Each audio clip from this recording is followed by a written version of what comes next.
Hey there, finance enthusiasts. Welcome back to our channel, where we break down practical tips to help you master your money.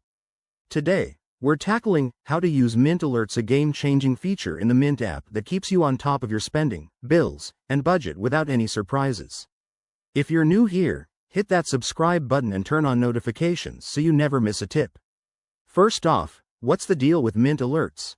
Mint is that awesome personal finance app from Intuit that tracks your expenses, budgets, and accounts all in one place. Alerts are like your personal financial watchdog.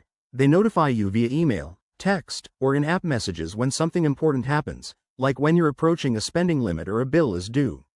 This feature is a lifesaver for avoiding overspending and staying organized. Let me walk you through the setup step by step. Start by opening the Mint app on your phone or logging into the website. Once you're in, head to the Alerts section, usually found in the Settings menu. Here, you can customize your alerts based on your needs.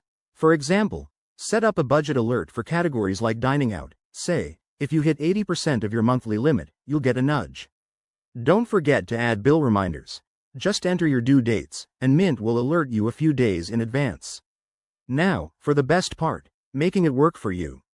Choose your notification preferences, like email or push notifications, to ensure you get alerts in real time. Pro tip: start with a few key alerts to avoid notification overload, and adjust them as you go. This way, you can fine-tune your financial habits without feeling overwhelmed. In conclusion, using Mint Alerts is a simple yet powerful way to take control of your finances and reduce stress.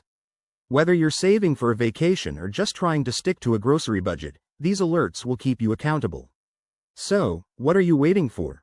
Download or log into Mint today, set up your alerts, and start building better money habits. Thanks for watching. If you found this helpful, give it a thumbs up and comment below with your favorite Mint feature. See you in the next video.